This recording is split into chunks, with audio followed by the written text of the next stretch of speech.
Dune Part 2 was great, but the ending didn't quite leave me satisfied.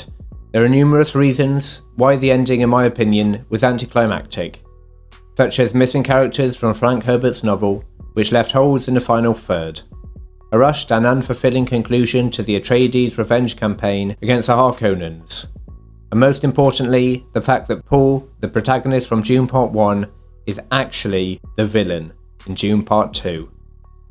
Consider what you're about to do, Paul Atreides. Silence! Paul, played by Timothée Chalamet, is of course not Luke Skywalker, nor Indiana Jones, nor Superman. He's more of a morally compromised anti-hero at best. Paul commits the greatest atrocities of any character we see in Part 1 or Part 2. Yes, the Harkonnens are violent and evil, but Paul, I would argue, is the villain of the film. To prove this point, let's look at Paul's actions in Dune Part 2. In the first half of the movie, Paul is in conflict with the visions he's having of leading a mass-murdering genocide, and is desperately trying not to go south to meet up with the Fremen fundamentalists, as he foresees his holy war beginning once he makes his way south. However, Fade Rorfa's attack on Sietch Tabr forces him to travel south. Once Paul arrives, he seemingly throws away any reluctance and accepts his role as Lisan al-Gaib. He reads Fremen minds and embraces his recently found Harkonnen ancestry by using fear and a lot of shouting to manipulate and unite the Fremen into one unquestioning zealous flock under his leadership. Paul then uses atomics, which are outlawed in the Dune universe, against the Emperor and Harkonnen forces. He kills his grandfather, Baron Vladimir Harkonnen, executes the Sardaukar forces, kills his cousin, Fade Rorfa, and threatens to destroy the spice fields on Arrakis if the Great Houses prevent him from becoming Emperor. He then forces Princess Alurin to marry him right in front of Chani. The Great Houses deny Paul's ascendancy as Emperor, and he commands Stilgar to lead the Fremen in a holy war against all that oppose him. It's not exactly the path of a typical protagonist, is it? Paul uses implanted Bene Gesserit prophecies to control the Fremen masses. He uses his power of foresight to claim the throne of the Emperor, and knowingly starts a war that will claim the lives of billions. Paul puts his ambition, lust for revenge, and fatalistic view that war is inevitable ahead of all else. Paul's fall from light into darkness is expressed no more so than in Stilgar and Chani's reaction to who Paul has become. Stilgar goes from a mentor father figure to an unthinking disciple of Paul's, ready to commit any act of violence, treachery, or ignore Fremen tradition on Paul's command. Chani, on the other hand, shows us how far Paul has lost his humanity. She is the one who knows him best. She loves Paul, and yet she flees from him. She knows what Paul has become, and cannot stand by him as he takes control of the Fremen and claims the dual title of Emperor and Lisan al-Gaib. Yes, Paul has been burdened with an incredibly difficult ability with his future-seeing powers, and he is choosing to embrace a golden path, which could ultimately save humanity. And yes, the Emperor and Harkonnens all but destroyed his family's house, so he does have reasons for his actions. But matching evil with evil, and the ends justifying the means, are not signs of a hero. Now I feel the need to say that I did enjoy Dune. I loved Part 1, and I also really liked Part 2. In fact, Part 2 is one of my highest rated films of the last few years. And I also do enjoy the books. And as any fan of Frank Herbert's novels will know, Paul is a cautionary tale against charismatic leaders. It was Frank Herbert's plan to make Paul a subversive take on a Chosen One prophecy, to convey the message that leaders using religion and claiming more and more power should be viewed as very dangerous. So I am in no way denigrating Herbert's expertly written three-dimensional character, or do I mean to criticise Denis Villeneuve for faithfully adapting this complicated character on a big screen. What I mean to say is that a very flawed / morally indifferent protagonist is always going to be difficult to adapt to film. There's a reason why big blockbuster movies such as Lord of the Rings, Harry Potter, Star Wars, and the Avengers have happy endings, and one side with clear and doubtable good guys. It's because when the goodies win, it's more satisfying. In Return of the Jedi, it makes you feel happy when the Emperor was overthrown. Anakin is redeemed, and Luke brings peace to the galaxy. We'll just ignore the Star Wars sequels, as who knows what the overall plan or message was for that trilogy. There's a reason why Aragorn, Gandalf, and the Hobbits defeat Sauron, why Harry Potter bests Voldemort, and Iron Man turns Thanos into dust. It's because these grand stories need to have a happy conclusion. Objective good, triumphing over objective bad, stirs an instinctive, inspirational, warm feeling inside of us. Subversive movies are of course interesting and necessary, but for me, the overwhelming feeling I have after watching a subversive movie is, oh, well now I'm depressed. Take Gone Girl or Starship Troopers. Yes, they are great movies and have a thought-provoking story to tell, but they're not anyone's favourite movie. They're more interesting than they are enthralling.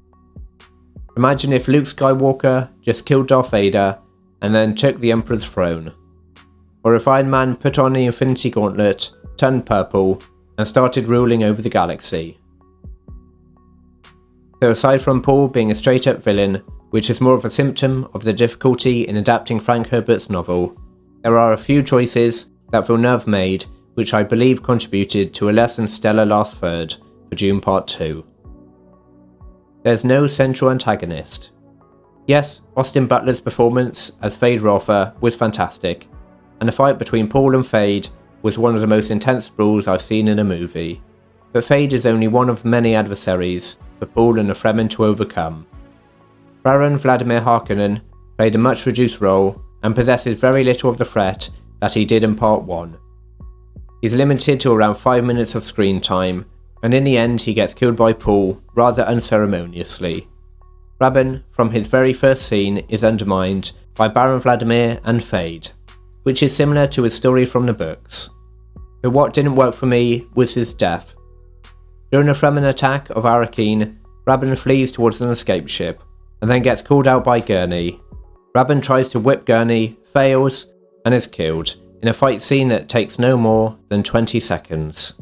We also have the Emperor, who comes across as an old and confused out-of-touch leader, who is heavily reliant on a Great Mother and his daughter for guidance.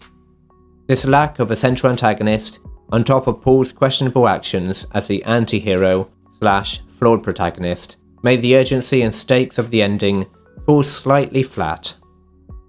Also, admittedly, a less important point, but one worth mentioning, the comparisons to Lord of the Rings The Two Towers, and more specifically the Helm's Deep battle in Two Towers, seem rather odd to me. The Fremen battle against the Carino and Harkonnen forces, and yes, it's large scale and intense, but it's also very short. We see the atomic warheads and Sandstorm deactivate the Carino shield wall, and then there's a rather difficult to see battle in a sandstorm. Gurney kills Rabban very quickly, and then the big battle is over. I suppose you could say that this reflects the ambush tactic that Paul implemented, and a battle sequence that takes no more than 5 minutes perfectly shows the sheer speed of Paul's attack. But still, it would have been nice to have had a longer siege sequence that could have rivaled Helm's Deep. In the conversations between Paul, the Emperor, and the Great Mother, I assumed that for most, without prior knowledge of the book, it would have been quite confusing, with the mention of the Space Guild, the Great Houses, and a link between spice and space travel, as these aspects were barely touched upon during Part 1 and Part 2. So for those not aware of the source material, Baron Harkonnen calling the Great Houses to gather above Arrakis, and Paul threatening to destroy the spice fields, most likely went slightly over their heads, as it just wasn't explained well enough leading up to the ending. For those who have read Dune, I would argue that they were also underserved by the ending. Paul's sister was still in Lady Jessica's womb, and Paul killed Baron Vladimir instead of Alia. Lucius, the Mentat, is missing. Leto the First, Paul and Shani's first child, is also missing. Count Fenring, who would have given the Emperor some much needed characterization, is, you guessed it, missing. The Spacing Guild are also not present, as well as the Great Houses not being expanded upon in much detail at all. The removal of these key groups and characters leave visible holes in the ending of Dune Part 2. The ending felt incomplete because these characters are pivotal to the original story. You can almost see the outline of what would have been their role in the ending. the way the Space Guild would tie together and explain how serious Paul's threat to nuke the spice fields was, or how Fusius denies the Emperor and the Great Mother and stays loyal to Paul instead of assassinating him. This would help to show the political machinations of the Bene Gesserit and the Emperor, and show Paul in a better light. All in all, Dune Part 2 is a thought-provoking movie I enjoyed. I believe Denis Villeneuve to be one of the best current directors, and I acknowledge the fact that movie adaptations cannot bring every page of the source material they are adapting to the big screen. It's also evident that Paul is not supposed to be a typical hero, and maybe there was no way to avoid this anticlimactic ending, as Frank Herbert himself said this about the pacing of Dune. A very slow pace, increasing all the way through, and when you get to the ending of it, I chopped it at a non-breaking point, so that the person reading the story skids out of the story, trailing bits of it with him. On this, I know I was successful, because people come to me and say they want more. And in that sense, Dune Part 2 was a success, in that I do want more. The Dune cinematic universe that Villeneuve has cultivated is lived in and exciting, and despite not being particularly amazed at the ending for Part 2, I for one cannot wait for Part 3, with Villeneuve adapting the events of Dune Messiah. So now I'd like to know, what do you think? Do you feel unsatisfied with the ending of Dune Part 2? Do you think this was inevitable due to the pacing of Frank Herbert's novel, or did you in fact enjoy the ending? Let me know in the comments below. If you enjoyed this video, then consider subscribing to the channel. I review all the major films and shows on their release, as well as the occasional video essay like this one. I'm currently writing a video on the many problems with the new Star Wars Disney Plus show, The Acolyte, releasing in a few months' time. If you really like this video, then consider becoming a member and joining Film Club. Thank you for watching, and see you again.